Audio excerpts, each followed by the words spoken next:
The monastery at the edge of time. The first time I heard the chant, it came out of a microwave sky map.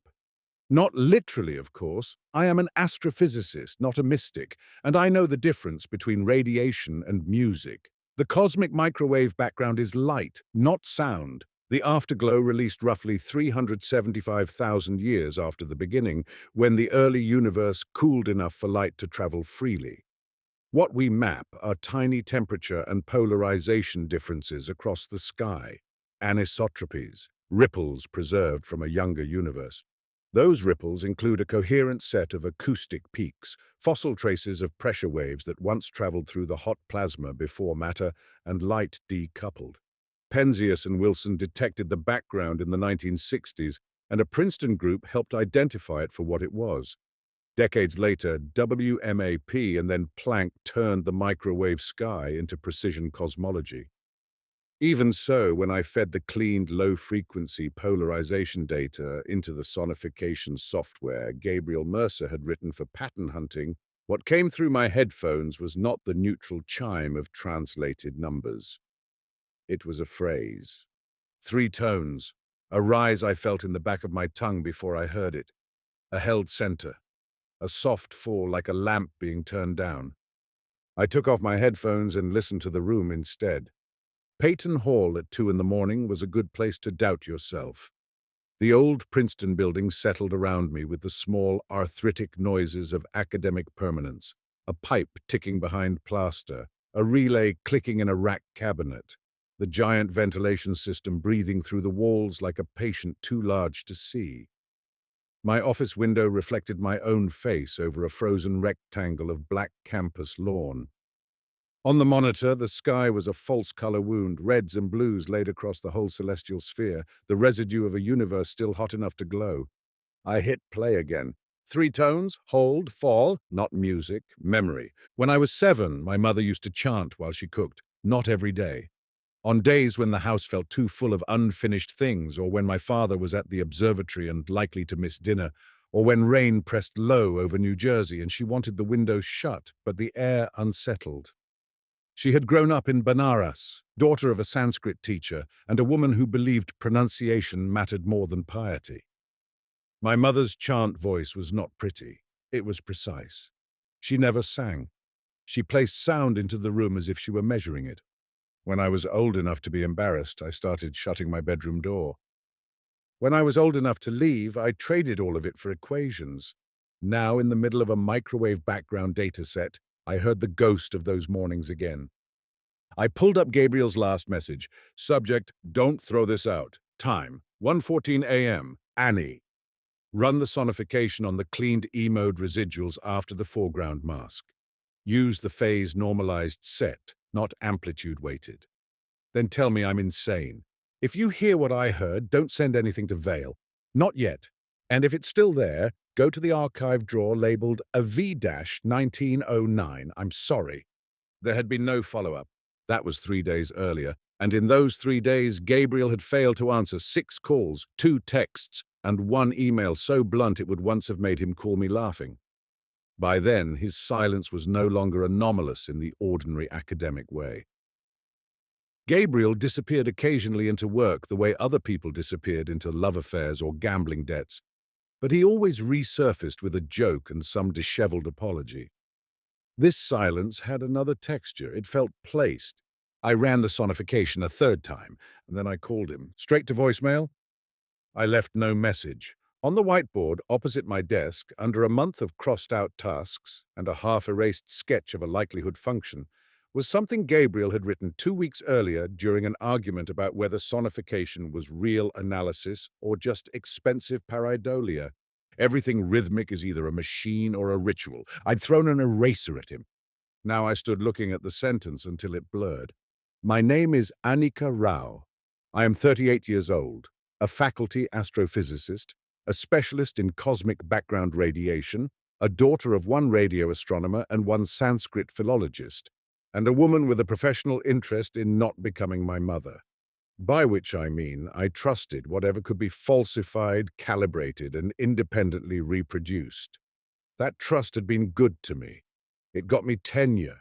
It got me invited to rooms where people in better shoes than mine asked what inflation had left behind and whether the next decade would find primordial gravitational waves or another decade of shame. It had not, however, taught me what to do when a missing colleague left me a file that sounded like a chant from my childhood. I opened the sonification parameters, checked scaling, checked windowing, checked for some absurd contamination, someone's audio file accidentally ingested, a mislabeled test suite, a bit of undergraduate mischief from 6 years ago preserved in the pipeline like a fossilized insect in amber. Nothing. Gabriel's code was sloppy in style and airtight in structure. If there was a mistake, it was not obvious enough to save me. I reopened the email and looked at the line again. A V-1909. I knew those initials. Everyone in our group did. Adrian Vale, the financier, donor, collector of rare scientific manuscripts and private benefactor of our observatory's newest cryogenic receiver, had the kind of wealth that altered the geometry of other people's caution. He liked standing near scientists without having to become one. He funded instruments, restoration projects, archives, fellowships. He wore cashmere over turtlenecks and had perfected the tone of a man to whom every boundary sounded provisional. Gabriel despised him on sight. Men like that always want a lever under reality, he told me once after a Vale Foundation dinner, while we walked across campus in formal clothes that made both of us look like we had been borrowed. They don't want knowledge, they want an angle. What's the difference? He had smiled then, tired and luminous in the sodium streetlight. Knowledge changes you. An angle lets you stay the same. At the time, I thought he was being theatrical. Gabriel's best sentences often arrived in a key too high for daylight. At 2:27 a.m., I shut down the office, printed the sonification contour, and went to Firestone Library. Princeton at that hour looked less like a university than the stage set of one.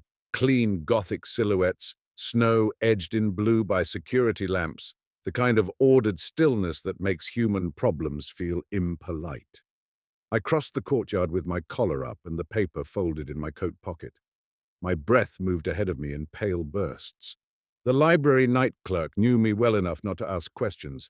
I showed my ID, signed in, and went down to the manuscript reading room where the special collections drawers lived under low lights and stricter locks. A V-1909 turned out not to be in scientific archives at all. It sat inside a shared box from the old Oriental holdings, relabeled, rehoused, and forgotten at the edges of 3 different cataloging systems.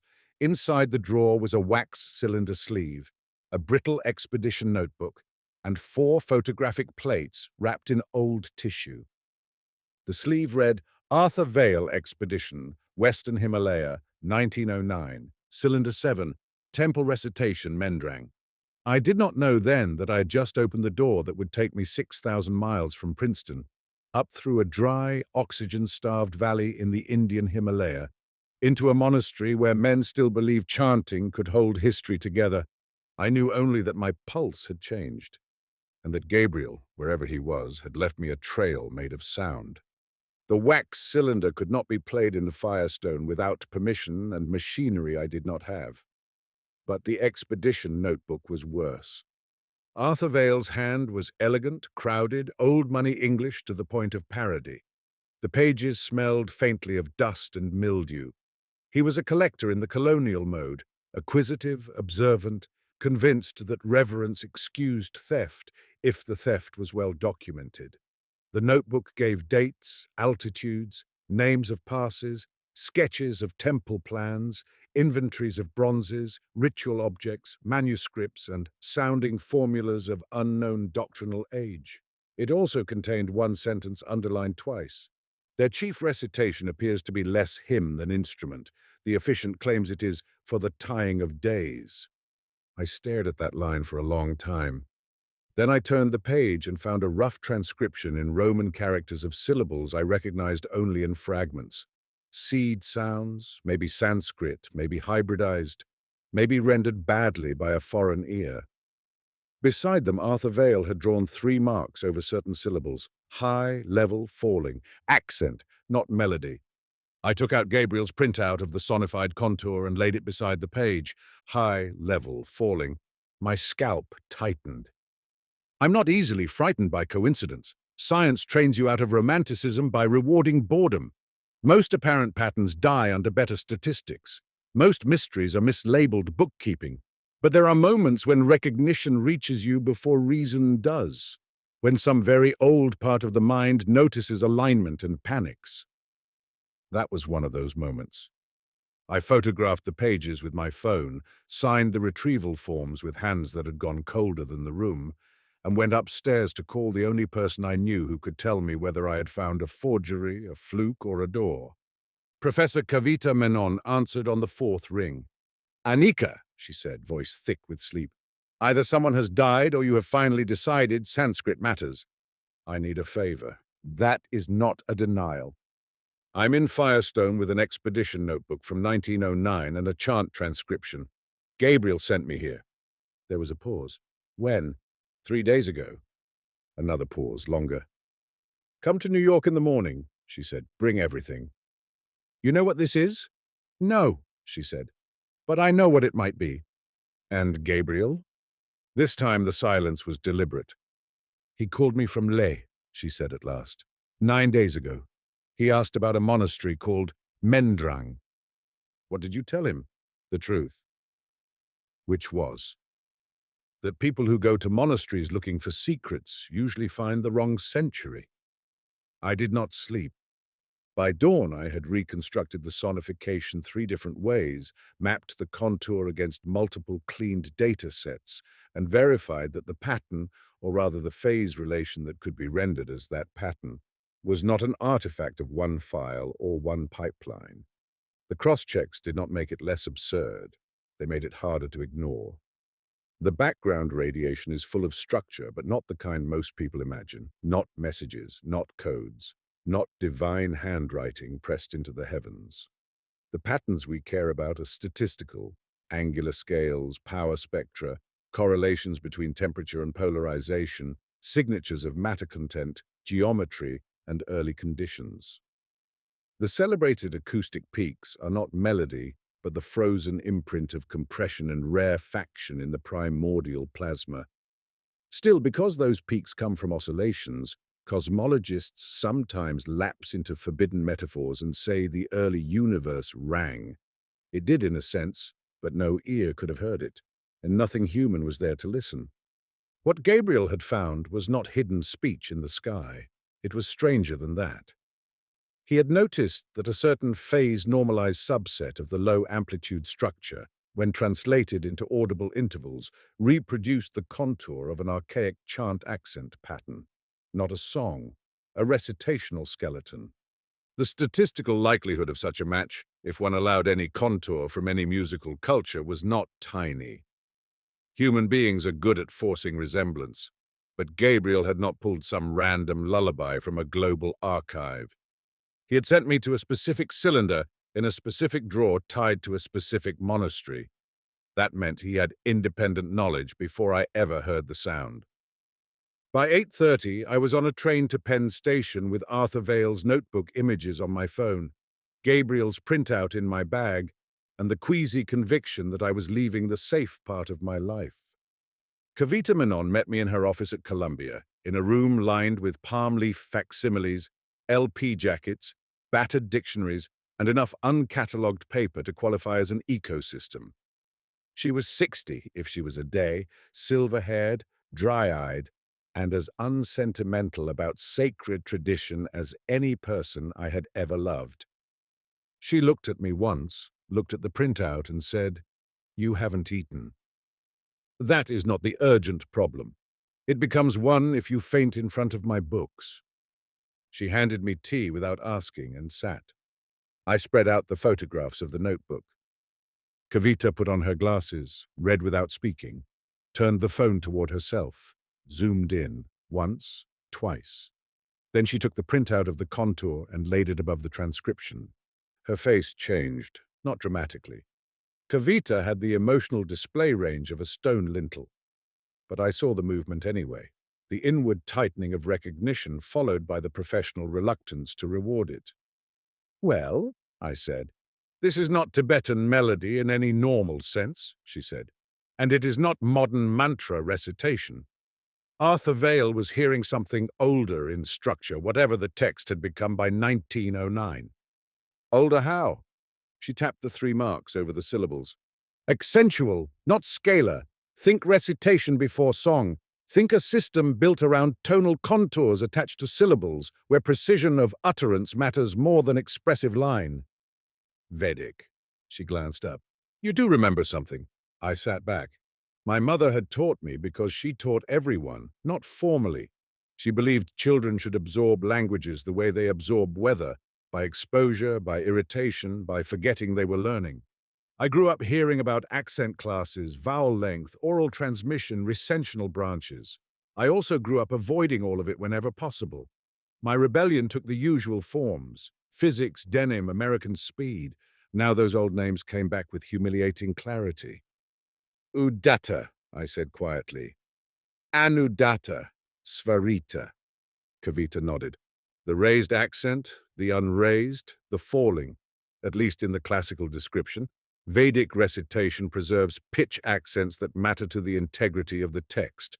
The oldest strata of this tradition go back to the Vedas on the Indian subcontinent, and Vedic chant is often described as one of the world's oldest continuous vocal traditions, something like 3 millennia old.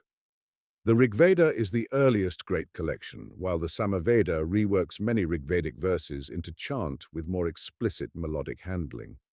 The oral tradition survived by outrageous precision: accent, pronunciation, bodily technique, permutation recitations, all to keep the text intact long before print culture mattered.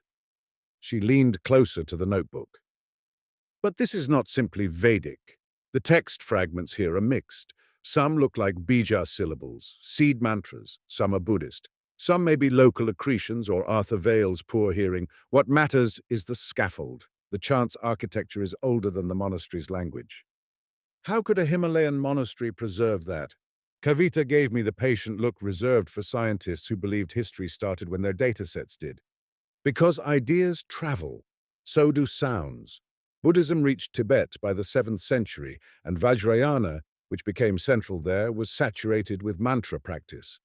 Padmasambhava, in the traditional accounts, brought Tantric Buddhism into Tibet in the 8th century and is credited with helping establish the first monastery at Samye. Tibetan Buddhism inherited Indian ritual technologies and then transformed them, absorbing local practice as it went. Mantra is so central to Vajrayana that the tradition is sometimes called Mantrayana, the path of mantra. Tibetan liturgical chant also developed its own notation, a contour-based system closer to numis than modern staff notation. I looked again at the 3 marks. And Menrang? Kavita took off her glasses. I know the name only from a footnote. There are monasteries you find in guidebooks, monasteries you find in survey reports, and monasteries you find only in the margins of manuscripts other people were too frightened or too polite to describe. Menrang belongs to the 3rd category. That's theatrical even for you. It's accurate. Where is it? In Ladakh, or what was once broader Western Tibetan cultural terrain, depending on whose map you trust, though not in any place tourists reach by accident. Gabriel called me from Leh. He sounded— She searched for the word. Preoccupied. With what? He asked whether there were ritual traditions in the Himalaya claiming that sound preserves cosmological order.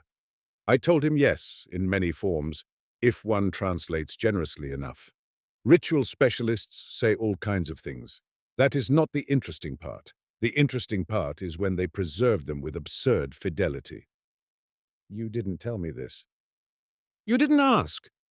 I laughed once without humor. Gabriel is missing. I know. I stared at her. You know? She folded her hands. Adrian Vale called me yesterday, in the oily spirit of concern. Gabriel was traveling, he said, and had gone out of contact near an upland monastery. Search efforts were complicated by weather. He spoke as if he were informing me of a delayed shipment. The room tilted slightly. Why would Vale call you? Because he knows Gabriel contacted me, and because rich men who think they are about to be blamed enjoy rehearsing innocence. What exactly is Vale to this? Kavita tapped Arthur Vale's name on the notebook photograph. Descendant, obviously. He has spent years buying back pieces of his family archive. Most collectors call it preservation when the theft is old enough. I felt a slow, cold anger begin to gather. Gabriel told me not to send anything to Vale. Then don't. I need to know what he found. Kavita watched me over the rim of her tea. No, she said. You need to decide whether you are going after a man, a data set, or a family inheritance you spent 20 years pretending not to have. I looked away. Outside her window, Broadway traffic pushed itself through late morning light with the same desperate confidence all cities cultivate when they can't bear self-awareness. Somewhere below, a siren Doppled past. I was 10, I said, surprising myself, when I asked my mother why the chants had to be exact, if God was supposed to know what you meant. And? She said, meaning is the cheapest part of language. Kavita smiled very slightly. She was right.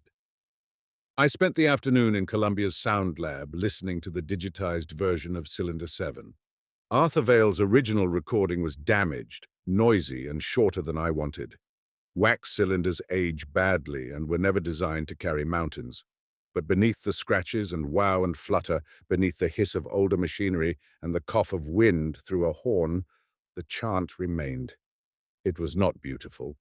That sounds insulting, but I mean something more exact. Beauty is what the modern ear expects when sound is arranged for attention. This was stricter. A line of syllables carried on a narrow set of pitch relations, one voice leading and a cluster below him thickening certain vowels until the air itself seemed to acquire grain. No accompaniment, no harmony in the Western sense. A contour built not for emotional climax but for stability. I listened once, twice. Then I overlaid the normalized contour from Gabriel's CMB phase extraction. The match was not perfect. It could not be. One was a ritual recitation recorded by a colonial amateur in 1909. The other was a modern sonification of cosmological data whose original domain no human body evolved to perceive. But the structural correspondence was close enough to strip irony from the room. Kavita stood behind me. Well, it's there, I said. Yes. Do you want to say coincidence so I can hate you briefly and then calm down? No. Thank you for your restraint. She leaned over the console and lowered the volume.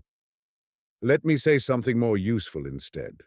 Mantras are often misunderstood in modern culture as affirmations, mood tools, or spiritual accessories. Historically, they are older, stranger, and more technical than that.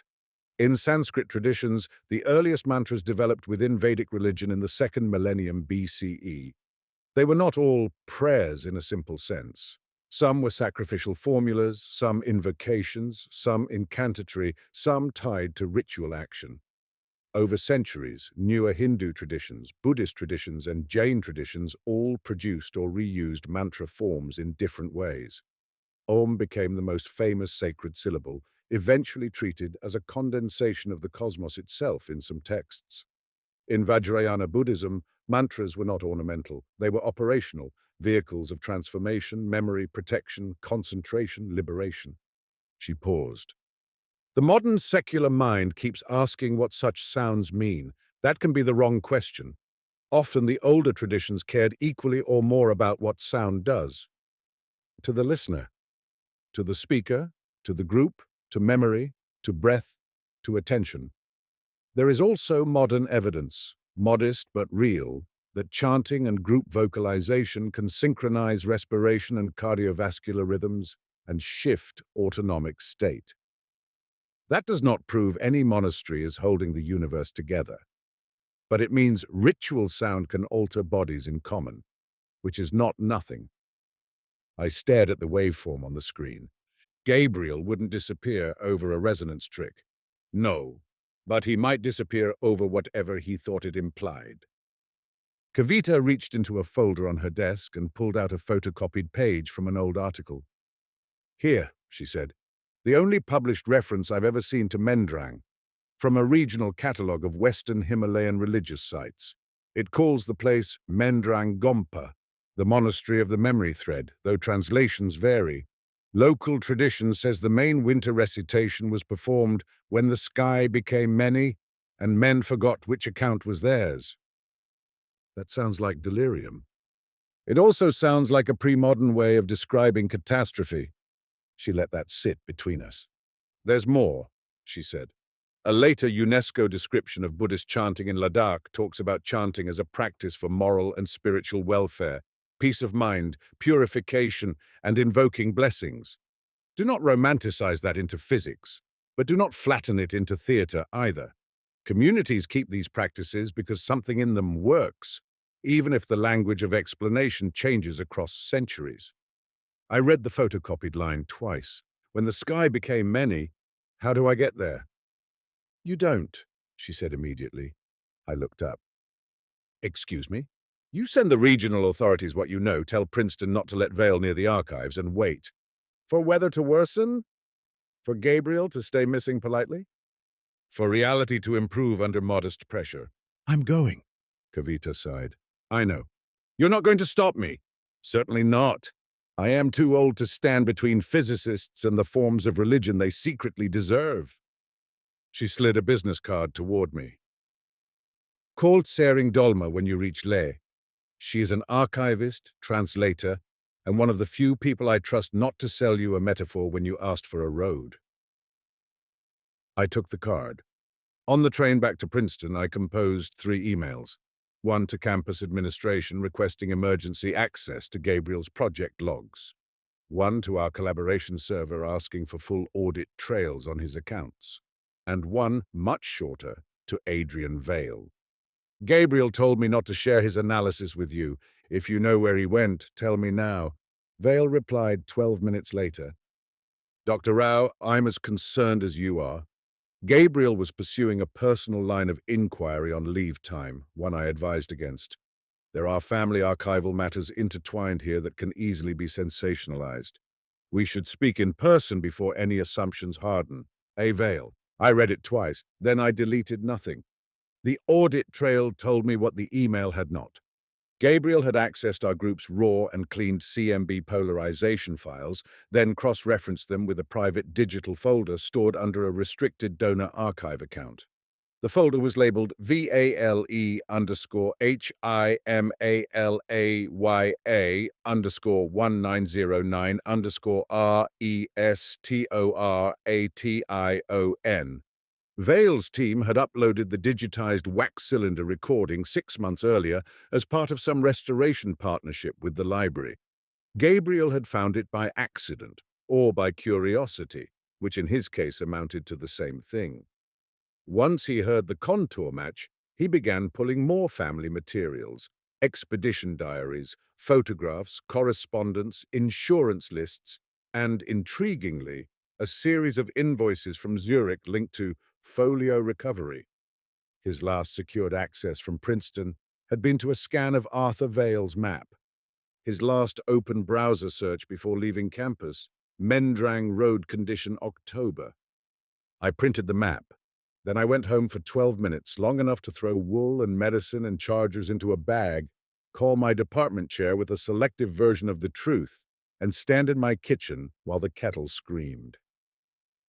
On the windowsill above the sink was a small bronze bell my mother had once used to begin recitation. I had kept it for no reason I could admit. It tarnished differently than the rest of the house. Some metals like being remembered. I touched it once and left for the airport. The flight chain to Leh was long, inelegant, and sleepless. Newark to Delhi, Delhi to Leh over a daylight wall of mountains so severe they seemed to exist in a different tense. I watched snow ridges rise beneath the plain like the exposed skeleton of the planet. The Himalaya do not inspire humility in the poetic sense. They inspire scale-corrected fear. Tsering Dolma was waiting at the tiny airport with a cardboard sign that read, Dr. Rao in black marker, and a look that implied she had already decided I was more trouble than the fee justified. She was younger than I expected, maybe 35, with cropped hair under a wool cap and a scar crossing one eyebrow like a punctuation mark. Her handshake was dry and firm. You came fast, she said. My colleague is missing. So I was told. You know about Menrang? I know enough to ask why a Princeton cosmologist is here with a face like an unfinished autopsy. I almost laughed. That may be the nicest thing anyone has said to me this week. Then your week has been poor. Lay sat under a hard blue sky that looked close enough to scratch. The air was thin, brilliant, and unforgiving. Every staircase negotiated terms with my lungs. Prayer flags snapped between rooftops. Military convoys growled along roads built where roads had no natural right to be. At altitude, color simplifies. Earth becomes ochre and white and cobalt, with human life arranged in precise defiance between them. Searing drove me to a guest house, instructed me to drink water until I hated her, and refused to discuss Mendrang until morning. Altitude first, she said. Mystery later. I slept badly and dreamed of 3 tones rising through static. The next day we drove west. The road followed the Indus for a while, then left it, narrowing into a valley of dust, poplar, rockfall, and old stupors worn down to the geometry of endurance. Tsering drove like a woman who had long ago decided mortality was a design flaw not worth negotiating with at every blind turn. "Tell me about Gabriel," she said after an hour. "He's a postdoc." "That is not about Gabriel. That is about employment." I looked out the window. "He's brilliant, untidy, too quick to trust weird ideas if they arrive wearing data. Better with code than with hierarchy. I stopped. "You loved him?" "No." Tsering glanced at me and then back at the road. "That was a fast answer." "We were close." That is often what people say when the verb they want has become inconvenient. I let the silence punish me. What I had with Gabriel was not, strictly speaking, a romance. It had been worse organized than that. We had met 5 years earlier at a collaboration meeting in Cambridge after I publicly dismantled part of his analysis, and he privately thanked me for doing it without pretending kindness. We became friends because neither of us trusted people who were too easy to like. Once, in Chile, after 40 hours with no sleep and a detector problem no one could name, we kissed in a control room lit by status LEDs and quickly decided it had been a scheduling error. After that, we developed the kind of intimacy academics mistake for professionalism. Shared drafts, late-night calls, vicious honesty, no clear permissions. I had always assumed there would be more time to define it. The valley tightened, villages thinned. The road became a series of corrections to the mountain's indifference. At a tea house above a dry riverbed, we stopped for salted butter tea and hard biscuits. Inside, the walls were covered with faded calendars and laminated images of deities whose expressions ranged from beatific to usefully violent. Tsering unfolded Arthur Vale's map between us. "Mendrang is not on current tourist routes," she said. "There was once a trading path, then a monastic one, then nothing reliable. A landslip 3 winters ago took part of the lower approach. Vehicles get us only so far." "You've been there," she nodded. "Twice. Once for manuscript survey work, once for a funeral." "How do the monks describe the main chant?" She sipped tea. "They don't usually." "That's encouraging." "They will if they decide you're asking the wrong question for the right reason." I rubbed at the bridge of my nose. "Try me." Tsering set the cup down. "They say the chant is old, but monks say everything useful is old. They say it came from India, but many Himalayan traditions do, because Sanskrit carried prestige the way Latin once did elsewhere. They say Padmasambhava's people passed through, though you can add Padmasambhava to any Tibetan story the way Europeans once added saints to springs. More interesting is what survives in the manuscript hand. Some of their liturgical leaves preserve Sanskrit forms not because anyone there still speaks Sanskrit fluently, but because sound was treated as a lineage object. Exactness outlasted fluency. That sentence landed somewhere I did not like. Language without understanding. Or understanding without paraphrase. We drove on. By late afternoon, we reached a village at the end of the road, where mud brick houses leaned into the slope as if bracing against a memory of wind. Above them, far higher than any sane architect would build, I saw the monastery. Menrang did not so much sit on the mountain as persist in it.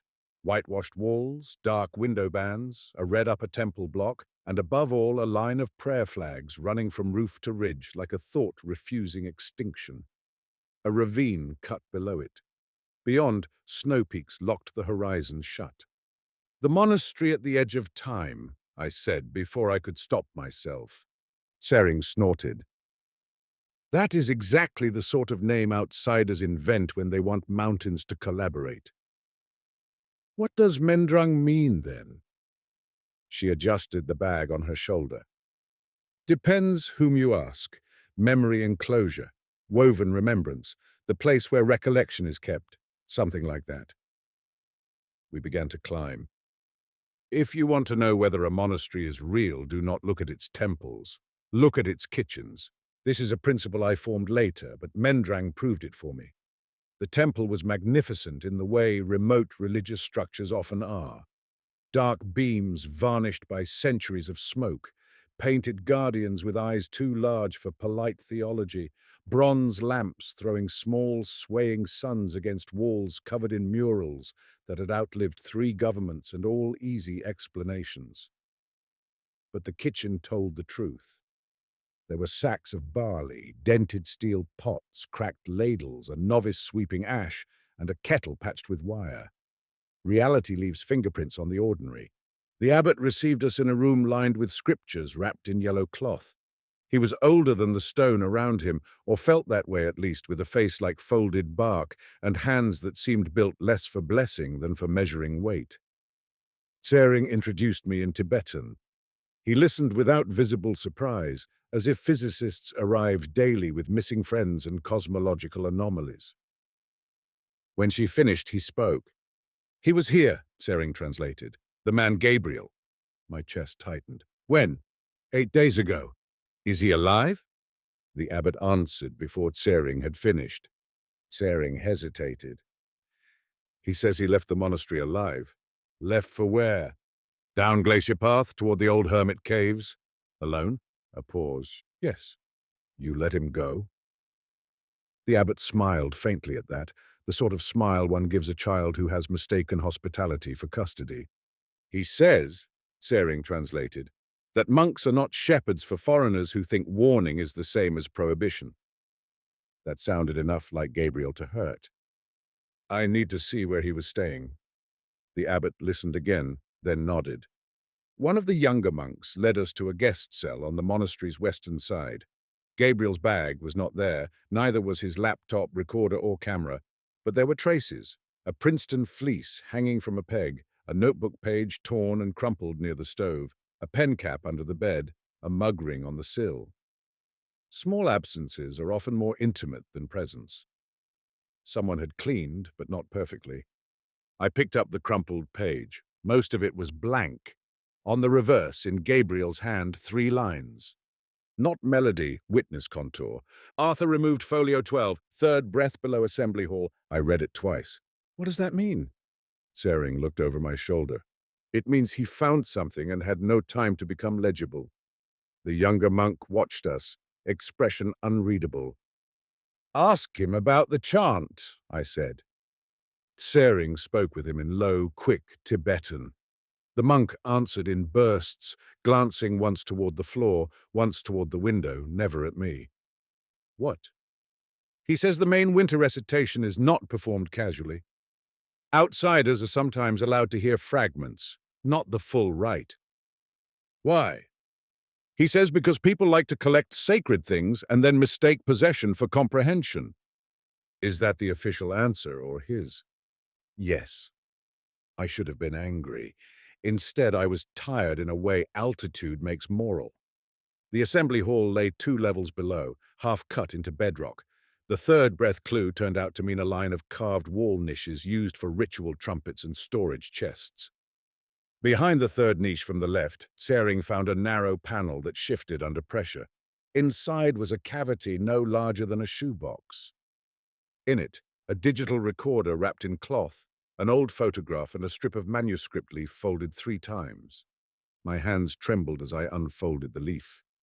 The script was mixed, Tibetan glosses around a central line of older characters that even I could tell were Sanskritized or meant to appear so. Over the syllables ran accent marks, raised, level, falling. At the margin, in English pencil, someone had written in a 20th century hand, Folio 12. Removed by AV 1909. Returned 1987.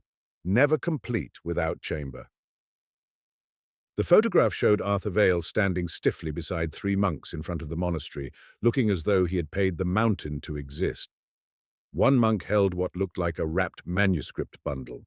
On the back, Menrang, Winter Recitation Hall.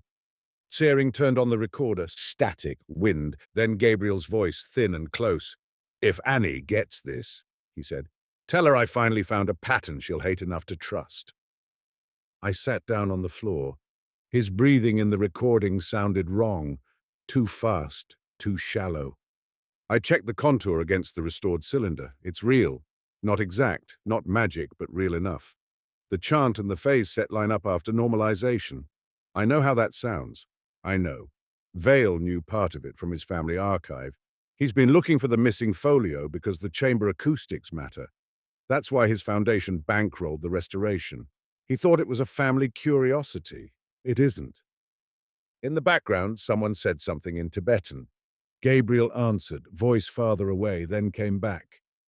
The monks say the chant is for when histories loosen. I assumed metaphor, collective trauma, avalanche conditions, altitude psychosis, memory discipline, something like that. But Annie, the chamber... The recording clipped, recovered. I brought the portable rubidium clocks. Don't laugh. I know you're laughing. I wanted a clean timing experiment during recitation. Small sample, terrible conditions. But the clocks narrowed during the chant. Not drift correction, narrowed. Tsering was right about breath synchrony, and that's not enough to explain it. Not by itself. He coughed hard. If Vale gets here before you, don't let him run the full rite like an experiment. The monks are not wrong about intent. Something about observer state matters. God, I sound insane. A long pause. Wind. Then softer. Also, if you're hearing this, I'm sorry about Chile. The recording ended. I kept holding the machine after the silence. Tsering pretended not to notice my face. Who is Vale? The young monk asked in English unexpectedly. His accent was precise and almost formal. A donor, I said. The monk frowned. That is not a person. No, I thought, it often isn't. That night I sat in the guest cell under 2 blankets and read the returned folio by flashlight while the monastery settled around me. Sound behaves differently at altitude. So does thought. You do not merely tire faster. Your mind acquires edges it does not usually expose. Certainties become brittle. Emotions, especially unprocessed ones, move closer to the skin. I had come to Menrang to find Gabriel, or failing that the reason he vanished. Instead, I found a manuscript strip confirming that an Edwardian collector had stolen part of a liturgical text, that the missing piece had somehow been returned in the late 20th century, and that Gabriel believed the recitation chamber itself mattered to the phenomenon. I was not, at that point, prepared to entertain phenomenon as anything except a convergence of acoustics, physiology, and perception. But even within those limits, the problem had become interesting enough to be dangerous. I went to the library the next morning. Mendrang's library was smaller than I expected and far older than it had any right to be. The lower shelves held wrapped pechas, long rectangular manuscript bundles bound between wooden boards. Above them were printed editions from modern Tibetan presses, inventories, calendars, liturgical guides, repair materials, and what looked suspiciously like a plastic crate once used for cooking oil. The chant master, Pema Dorje, watched me with a hostility so pure it had crossed into elegance. He was in his 40s, spare, unsmiling, with a shaved head that made his gaze look almost architectural. "You are not here for books," he said in English. "No," I said. "I'm here for a missing man. He is not in the books." "Did you hear the full recitation while Gabriel was here?" His face altered by less than a degree. "That is not your question." "No." "Your question is whether the chant describes a thing in the sky." I did not answer. Pema folded his hands into his sleeves. "Scientists always want 2 mistakes. First, They want old words to mean their new discoveries. Then they want the old people to be impressed. Tsering, standing near the door, made a sound that might have been a suppressed laugh or a cough chosen for diplomacy. "I don't need you to be impressed," I said. "I need you to tell me whether Gabriel went into the caves because of something he heard in this room." Pema's gaze held mine a moment longer than courtesy required. Then he turned and pulled down a wrapped manuscript from the upper shelf. He set it before me with unexpected care. The folios inside were not ancient by Indian standards, perhaps 18th century in their current copying, though drawing on older material. The opening line was in Tibetan, but embedded within the liturgical body were Sanskrit mantras, seed syllables, and phonetic clusters copied with the devotion scribes reserved for sounds they no longer fully pass but dare not simplify. Marginal notations indicated breathing, group entries, drum cues, and what looked to my untrained eye like recitation stress patterns. Pema touched the margin. "This is not music," he said, "and I know. It is also not doctrine. Not exactly. Then what is it?" He considered. "A path for the body to carry words farther than the mind can hold them." And that was the first beautiful thing anyone had said to me there, and he said it like a correction. I spent the day with the folios, Tsering translating where necessary, and Pema hovering like a sentinel who had not decided whether I was contaminant or witness. Some portions were identifiable in their ancestry, invocatory formulas, protective verses, seed syllables associated with tantric practice, names of bodhisattvas and wrathful deities, and one startling insertion of a Vedic-style solar formula in damaged Sanskrit. Other portions were opaque, either because they belonged to local liturgical layering or because centuries of oral correction had preserved sound more faithfully than script. The history behind them was complicated, but not implausible. Vedic chant traditions preserve some of the oldest continuously transmitted vocal forms in South Asia. Buddhist mantra traditions later drew on Sanskrit sound culture in new ways, especially within Vajrayana from roughly the mid-first millennium onward. As Buddhism moved into Tibet from the 7th century onward, particularly through Indian teachers and tantric transmissions, mantra became woven into Tibetan religious life, where it was adapted, translated, transliterated, recontextualized, and combined with local ritual structures. Preservation often depended as much on oral lineage as on semantic transparency. Around noon, while Pema had stepped away, I asked Tsering quietly, "Do you believe them?" "Which part?" "That the chant keeps the world from splintering." Tsering sat on the floor opposite me, sorting folio guards. "I think communities use the language available to them for repeatable things they cannot fully explain. Sometimes that language sounds mystical to outsiders because outsiders are arrogant about metaphor. If a rite helps a group survive winter, famine, grief, avalanche, war, or memory loss, they will say it keeps the world together. They may be right in every way that matters." "That is not an answer. It is the only honest one." She glanced at the open page. "You of all people should understand this. Cosmologists say the early universe had acoustic oscillations, sound waves. No one means singing. It is metaphor stretched carefully over mathematics. Why should monks be denied the same tool?" I looked down.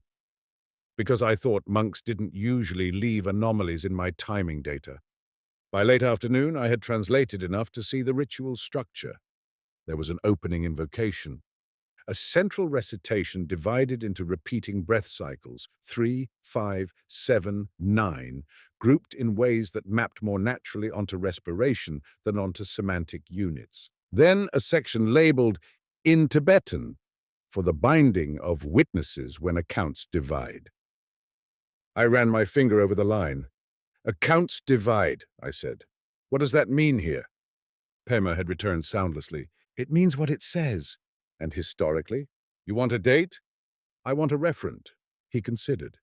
"In stories it is said the chant was used in years of sky signs, disease, and war, when people in the valley returned with different memories of the same event. You will hear this and think superstition, fever, altitude, trauma. Perhaps. But a valley cannot survive if no two people agree on what happened to the bridge, the stores, the dead, the way home. So a rite was kept for rejoining accounts. That was so practical, I almost trusted it. Collective memory control, I said. Perhaps. Through chanting. Through shared body, shared breath, shared sequence, shared witness. He looked at me directly then. You think this is smaller than cosmology because it concerns humans. I opened my mouth to deny it, then shut it again.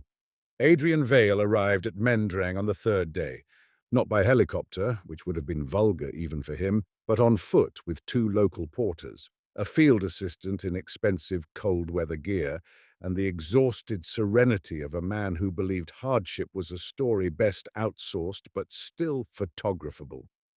I saw him from the monastery roof just before dusk, a dark line of figures ascending the final switchbacks under a red sky. Even at a distance, he moved with that particular upper-body stillness the rich cultivate, conservation of effort as a social signal. Tsering stood beside me, arms folded. Did you invite him? No. Good. I would have charged more. Vale greeted the abbot with practiced deference and me with the expression of someone encountering an inconvenience that had turned out to know his name. Dr. Rao, he said, you're even harder to deter than Mercer. Where is Gabriel? Vale took off his gloves, finger by finger. If I knew that, we wouldn't be having this conversation on a roof. You contacted Kavita before you contacted me. I contacted everyone relevant. That's an interesting category. He gave a small sigh. Can we not do this as melodrama? Mercer found something in my family's archive and decided, in his usual irresponsible fashion, to pursue it alone. I came because there are manuscripts here connected to an expedition my great-grandfather documented badly and, yes, probably handled unethically. I've spent years trying to repair parts of that history. By owning it? By preserving it. Those are not synonyms. His eyes cooled. You think wealth automatically disqualifies motive. I think it tends to blur it. The assistant, a young woman with the blank, overtrained face of someone paid to observe without existing, shifted behind him. Vale ignored her. I know about the contour match, he said quietly. My body went still. How? Because Gabriel sent me his preliminary note before his conscience reasserted itself. That doesn't sound like Gabriel. No, Vale said. It sounds like a scientist who wanted access to travel funds, imaging equipment, and a restoration file. People are more pragmatic in the first 10 minutes after discovery. I hated how plausible that was, he went on. I'm not here to steal relics in the night. I want the rite documented properly. Chamber geometry, acoustic profile, full text, recitation sequence, environmental conditions. If there is a genuine relation between a preserved chant contour and a cosmological phase structure. Do you understand the significance? Yes, I said. I understand how fast men like you mistake significance for entitlement. A flicker of irritation crossed his face. You think too morally for a physicist. You think too commercially for a human being. He smiled then, but it was the smile of a blade being checked for chips. We both inherited our weaknesses. He asked the abbot, through Tsering, for permission to hear the full winter recitation. The abbot refused. Vale absorbed this with more composure than I expected. Then he looked at me. Mercer told me the same thing the first time he wrote. The monks say the chant keeps the world from splintering into infinite histories. Surely that phrase means something to you? It did. Of course it did. Any physicist raised on quantum mechanics and too much philosophy knows the temptation of branching worlds, of measurement, of histories multiplied by decoherence and formalism. Gabriel and I had argued about Everett more than once, usually after bad coffee and before dawn. He liked interpretations that made reality larger. I preferred those that made language smaller. I am not discussing many worlds on a monastery roof with a donor, I said. Vale's smile sharpened. Then perhaps with a colleague. Tomorrow. He went below. Tsering let out a breath she'd apparently been storing. He has the soul of a customs violation. That may be the best description I've heard. She looked at me sidelong. He rattled you. He mentioned a phrase Gabriel and I used to joke about. Not a joke anymore? I watched the last light leave the valley. No. That night the wind rose hard enough to make the prayer flags sound like distant applause. I could not sleep. Gabriel's recorder lay on the blanket beside me. At some point after midnight, I left the cell and followed the corridor down toward the assembly hall, more by restlessness than intent. The monastery had the peculiar dark of old religious buildings, not absence of light, but the presence of too much memory for light to dominate. Someone was already in the hall. Pema sat near the front alone, reciting under his breath. No drums, no lamps beyond one butterflame. Just the low, carrying voice of a man speaking to architecture as if it had once agreed to listen. He did not stop when I entered. I sat near the wall. The recitation was not the full rite. I could tell even without training. It moved through shorter cycles, perhaps preparatory, perhaps private. But what struck me was not its content. It was its bodily logic. Phrase lengths mapped onto breath in a way I could feel in my own chest within minutes. Inhalation became expectation. Exhalation became structure. Without deciding to, I found myself timing my breath to his. When he finished, he said without turning, "You see, I see that repetition entrains physiology." Yes. You say that like you dislike the sentence. It is too small. It is measurable. That is not the same thing. I leaned against the pillar. There are modern studies, I said, because this is what I do when something frightens me. I cite literature to it. Group vocalization can synchronize respiration, even heart rate variability to some extent. Chanting changes autonomic tone. That could account for some of the sense of unity people report in ritual settings. Pema turned then. You say that as if reducing the language honors the fact. No, I said. I say it because if something is real, it should survive translation. He considered that, then nodded once. Good. Remember that tomorrow. Tomorrow? The storm comes tomorrow night. Vale will ask again before it does. For the right. For the right. Will the abbot refuse? Not if the valley is cut off and the old women in the village begin to panic. Not if the bridges close. Not if the first snow takes the upper path and everyone remembers the avalanche year.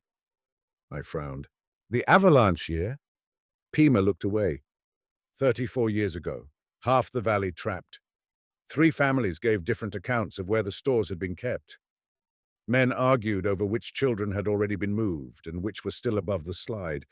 It should have been simple memory. It was not. Fear breaks sequence. You're saying the chant restored memory. I am saying after the chant, they agreed enough to save the rest. That's not the same as cosmology. No, he said. But perhaps cosmology begins lower in the body than your people like to admit. I thought of the phrase on the folio again, for the binding of witnesses when accounts divide. What happened to Gabriel? I asked. Pema's face altered. He wanted to measure the chamber during the full rite. He also wanted to hear what the old hermit cave returns when you speak the contour into stone. He was warned not to go down alone. Why did he? Because clever men often mistake caution for clerical obstruction.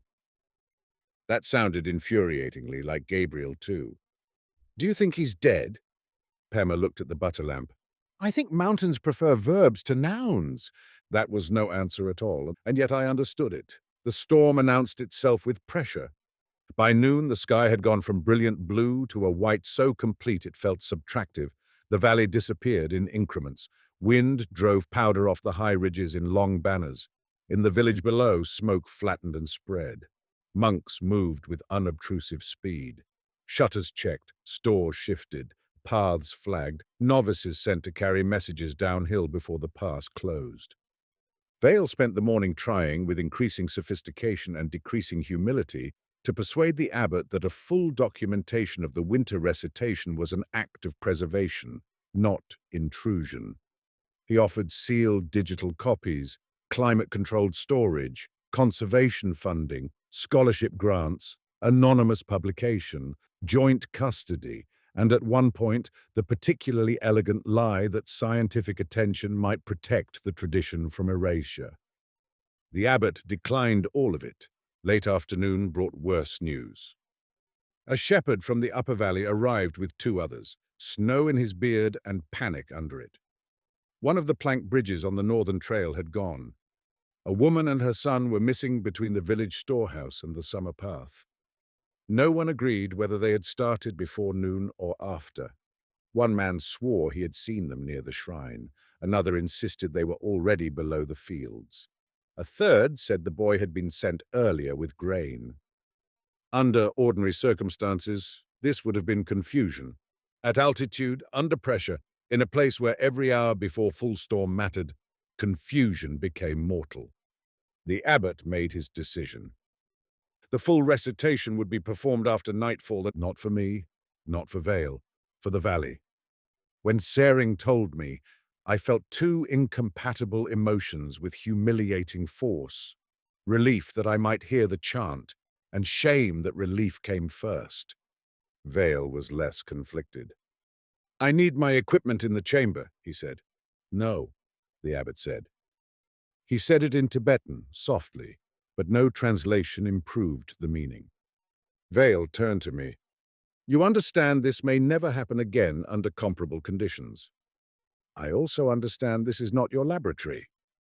You're going to let them waste the opportunity. I looked at him for a long moment. You still think the opportunity is yours. For the first time since arriving, he lost control of his voice. You have no idea what Mercer told me. Then educate me. He laughed once, sharp and bitter. He said if the chant was what it seemed, it might be the first surviving human technology for stabilizing observer-state coherence under conditions of branching uncertainty. That's a very Gabriel sentence. It is. And if even a tenth of it cashes out, you don't get to hide behind respectfulness while history passes you. I stared at him. Did you hear yourself? Yes, he snapped. Did you? For a split second, I saw what drove him, not just greed or prestige, though both were there, but the deeper violence of people who cannot bear that meaning may exist beyond acquisition. Men like Vale hate the closed fist of the sacred not because it is irrational, but because it denies them participation on their preferred terms. Menrang stepped between us with such practical calm, it felt surgical. If you continue this, she said, the monks will move you to the outer house and bar the hall. Vale's assistant touched his sleeve. He took a breath, straightened. Fine, he said. No instruments. I'll observe. The abbot considered, then nodded once. You, Menrang said to me, are being included because Gabriel hid things in walls and because the abbot thinks you are less stupid than your donor. That's generous. It is not. By dusk, the assembly hall was full, not crowded but dense with intention. Monks in dark robes, villagers from below, two old women with weather-burned faces and eyes like iron filings, a boy no older than 12 clutching his own sleeve so hard the knuckles had gone white. Menrang near the doorway, Vale at the back, stripped of all his usual stagecraft by local irrelevance. Pema at the front beside the chant leader's seat, the abbot in the center, and me. I had one recorder hidden in my coat, one small timing unit in my pocket, and the terrible awareness that if anything happened, I would spend years doubting whether I had witnessed it or manufactured it. The chamber itself was older than the rest of the hall, cut partly into the mountain. This, I realized, was what Gabriel meant by the chamber mattering. The geometry was not accidental. The rear wall curved slightly inward. Side recesses broke symmetry without spoiling resonance. The ceiling beams formed a low compression above the main recitation space. Someone long ago had made acoustic decisions before they possessed acoustic vocabulary. The recitation began with a single voice, not loud, clear. The opening syllables landed like markers placed in the dark. Then the others entered beneath him, not in harmony but in thickened unison, widening certain vowels until the sound stopped belonging to any one throat. The contour rose, leveled, fell, rose again, held, turned on itself. I had listened to the cylinder. I had read the folios. None of it prepared me for the bodily fact of the full chant. Pema had been right. It was too small to call it merely entrainment, though entrainment was part of it. Within minutes, the room's breathing had synchronized. Not perfectly, not mechanically, but enough that inhalations moved through the hall like tides aligning across separate inlets. The old women, the novices, the villagers, the monks. I could feel them around me not as a crowd, but as a phased field of attention. I took the timing unit from my pocket under cover of my sleeve. Its display, dimmed, showed two traces I had started minutes earlier. They were converging. I told myself there were explanations. Temperature, handling, cheap field conditions, wishful reading of jitter. Every explanation sounded like a man calling the police on thunder. The chant deepened. At the center of the right came the section labeled in the folio for the binding of witnesses. The contour shifted, not in pitch range, but in interval relation, less an ascent than a tightening, as if the chant were pulling its own internal knots. The syllables lost whatever semantic residue I had managed to assign them. Sound became event, breath became measure. My thoughts, which had been leaping compulsively from hypothesis to objection to fear, began to line up in single file. And then something happened for which I still have no honest language. The room doubled, not visually. I did not see ghosts or alternate universes blossoming like bad cinema. It was subtler, worse. A seam opened in sequence. For less than a second or an hour, I cannot tell you which, I experienced the hall as if two nearly identical versions of it had slid across one another out of register. In one, Vale was farther left. In another, the boy near the wall had already started crying. In one, Tsering's scar crossed the right brow, not the left. In another, Gabriel stood just inside the doorway, snow in his hair, alive and furious with me for being late. The human mind is disastrously good at hallucinating under stress. I know that. Altitude, exhaustion, oxygen debt, rhythmic overload, grief priming, expectation, all sufficient. I could build you a perfectly respectable paper explaining my experience as a convergence of physiological state, suggestibility, and narrative intrusion. But none of those explanations accounts for what happened next. The woman from the village, the missing one's mother, though I had not known it until then, made a choking sound and lurched to her feet. "North path," she said in Ladakhi, then repeated it in broken Hindi for the room. "Not shrine, not lower fields, north path. He took the grain first." Another man rose, shaking his head violently, then stopped, closed his eyes, sat down again. The chant did not stop. The old women joined more forcefully. Pema's voice cut through the body of the sound with terrifying steadiness. The abbot's hands, resting on his knees, remained perfectly still. The room held. One by one, the agitation in the hall settled not into passivity, but into sequence. People began to breathe together again. When the mother spoke a second time, she gave the route with details precise enough for search. Tsering looked at me. I looked at the timing unit. The traces had not just converged. They were, for 9 seconds, nearly indistinguishable. Then Vale moved. He had gone pale in a way expensive men rarely do in public, not from reverence, from hunger. I saw him step backward toward the side recess where old ritual objects were kept. I saw the assistant move with him. I saw too late the slim imaging device she had been hiding under her coat.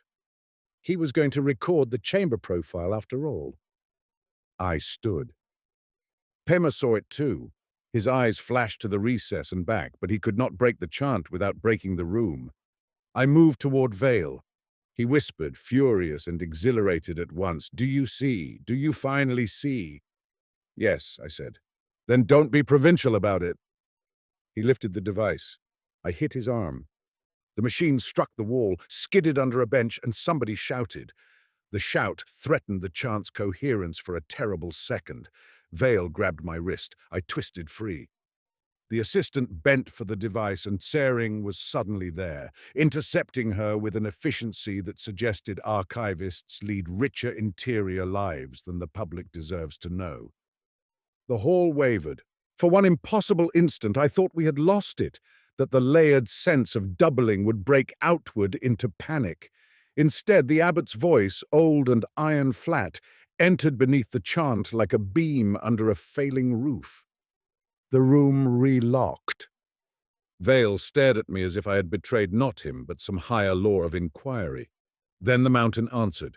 A deep concussion rolled through the floor. Not an earthquake, a slide. Snow or rock or both, somewhere above and beyond the hall. Dust fell from the beam joints. The boy cried out. Outside, bells began to strike against one another in the wind. The chant rose. Later, when I tried to reconstruct the sequence, this was the point beyond which narration became unreliable. I remember the hall shaking with sound and storm together. I remember the sense, not vision, but sense, of histories trying on each other's clothing in the dark. I remember Gabriel's voice from the recorder layered impossibly under Pema's living one, saying, "Choose the history you can live in." I remember above all a sudden comprehension that may have been mystical or metaphorical, or merely true in a way science has not finished phrasing. The chant did not keep the universe from branching, it kept witnesses from fragmenting with it. The old traditions had never needed the cosmos to be singular. They needed the human account to become shareable again after terror, altitude, grief, or disaster broke it apart. Through shared breath, repeated sequence, disciplined sound, and communal attention, the rite restored a stable narrative thread to bodies on the edge of disorganization. Was that all? No, because my timing unit still existed, because Gabriel's clocks had narrowed too, because the contour in the sky remained, because there are patterns that migrate across scale without permission, from plasma to stone chamber to chest cavity to memory, and we are arrogant when we assume the same structure cannot matter differently in each. The chant moved into its closing descent. The doubled room thinned. The doorway emptied. Gabriel was not there. Not in my history, anyway. When the final syllable fell away, the silence that followed was not absence but aftermath. People stayed where they were, breathing. Then movement returned in fragments. A cough, a sob, boots on stone, the abbot giving rapid instructions, the search party assembling for the north path as soon as the wind eased enough to risk it. Vale stood against the wall, staring at his empty hands. For once he had no sentence. They found the woman and her son before dawn in a shepherd's shelter above the north trail, half frozen and furious that the valley had mistaken them for dead. The bridge was gone. Their memory of the route had not. No one in Menrang declared a miracle. That, more than anything, kept me honest. The next morning, the storm had passed into one of those Himalayan silences so complete they feel post-verbal. Snow lay over the courtyard walls in the roof corners along the steps. The valley below was a white sheet folded around darker lines of willow and stone. I met the abbot in the library. He poured tea. We sat without speaking until the steam thinned. "Did Gabriel die in the caves?" I asked at last. The abbot considered. "He went after an echo," he said. "That is not an answer. It is the one I have." He reached beside him and produced a small object wrapped in cloth. Inside was Gabriel's watch. The glass was cracked, the strap torn. The hands had stopped at 2:13. "Found where?" I did not ask. Some questions, when answered, stop being information and become verdicts. "He left this," I said. "No, the mountain left it." I closed my fingers around the watch. For a long time, neither of us spoke. Then I said, "What do you believe the chant does?" The abbot smiled, tired and amused. "You still want belief where practice is older? Humor me." He looked toward the shelves.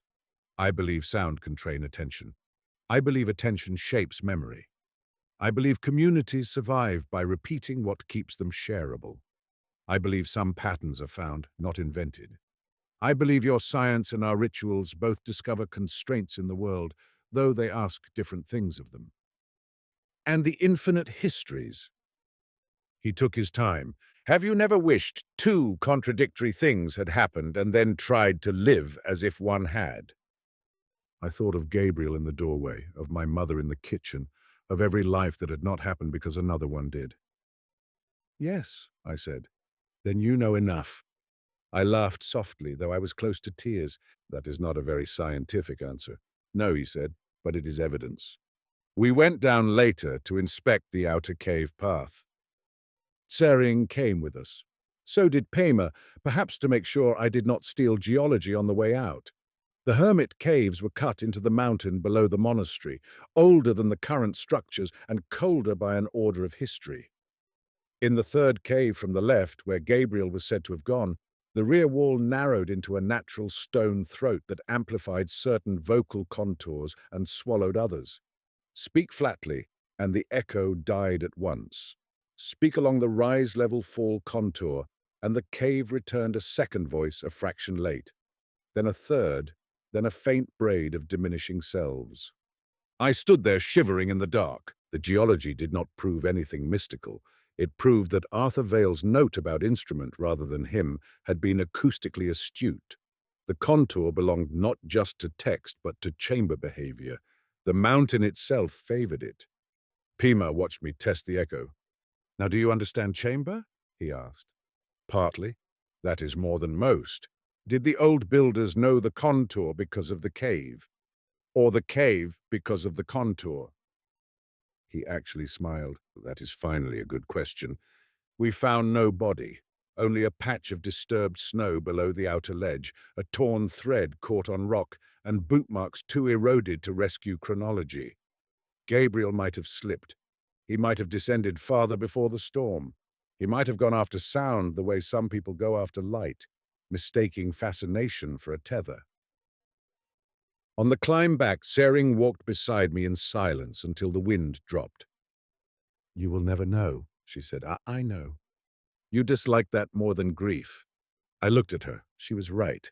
Scientists like closure because closure is the social form of reproducibility. Not absolute certainty, not omniscience, just the blessed narrowing of possibility into a claim sturdy enough to share. Grief without closure is epistemologically offensive. It leaves too many branches standing. "What will you do?" she asked. "About Gabriel?" "About all of it." I thought of the timing unit in my pocket, of the contour in the data, of Vale's face when the room narrowed, of my mother saying meaning was the cheapest part of language. "I'll publish what I can defend," I said, "and protect what isn't mine." Tsering nodded. "That is almost wisdom." "Only almost? You are still a professor." Back in Princeton, the world resumed with obscene speed. Committee emails, flight reimbursements, collaboration deadlines, a campus memorial message for Gabriel worded with the bureaucratic gentleness institutions use when a person has vanished without the decency to do it in a way administrators understand. Adrian Vale requested a meeting twice. I declined twice. Then he sent a lawyerly letter regarding donor access to restored archival materials, and I replied by CCing 3 librarians and a dean, which is the academic equivalent of drawing a knife slowly on the table. I wrote 2 documents. The first was a paper, careful, narrow, dull in the respectable way. It described an anomalous contour correspondence between an archived early 20th century Himalayan liturgical recording and a phase normalized sonification of a specific low-amplitude cosmological dataset. I did not use words like mystical or proof or secret. I discussed selection effects, the risk of apophenia, the importance of independent blind comparisons against control corpora, the historical contingency of chant contour systems, and the need to distinguish metaphor from inference. I included an appendix on acoustic transforms and one infuriatingly restrained paragraph on the convergent properties of resonant systems across wildly different physical scales. The second document was private. In it I wrote what I could not defend but could not deny: the narrowing of the clocks, the doubled room, the restored route in the valley, the cave echo, the phrase the monks used for accounts dividing, the fact that group ritual sound may act as a technology of shared narrative stabilization under conditions of physiological and psychological stress, and the fact that something in the full event exceeded my present vocabulary. I wrote about Vedic chant, about how ancient oral traditions preserved sound with fanatical exactness, because sound itself was treated as efficacious, not merely symbolic. I wrote about mantra lineages passing from the Vedic world into later Hindu, Buddhist, and especially Vajrayana contexts, about Tibetan adaptation without simple inheritance, about the difference between translation and continuity.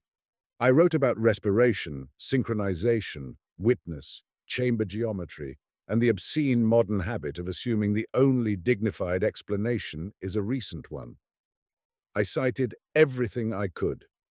I left room for what I couldn't.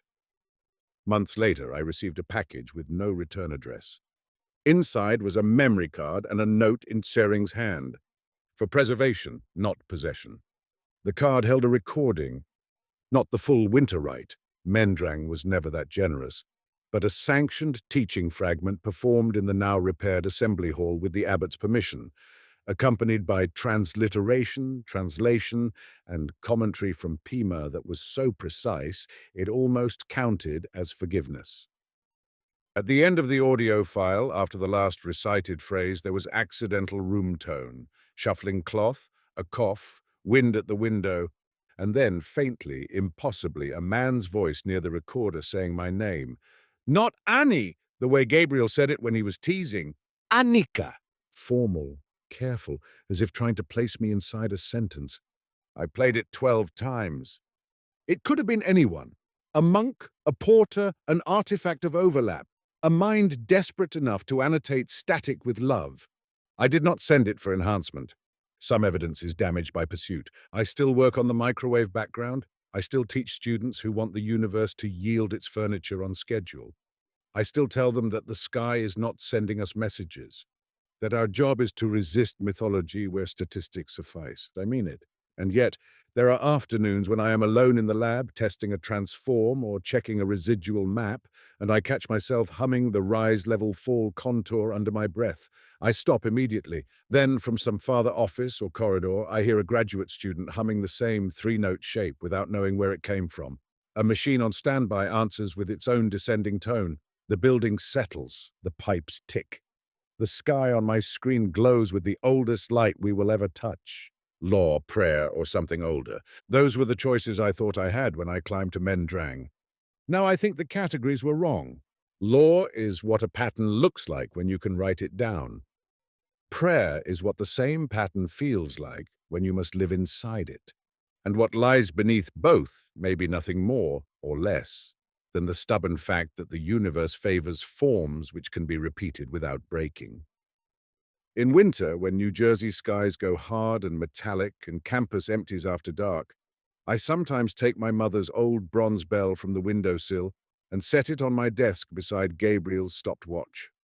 I do not ring it. I just let them sit there. Two instruments of time, one made for sequence, one halted by it. Then I put on my headphones and listen once more to the sky, waiting to hear whether history is a line, a braid, or only the story witnesses can still agree to tell. And sometimes when the static settles just so, it sounds like breathing.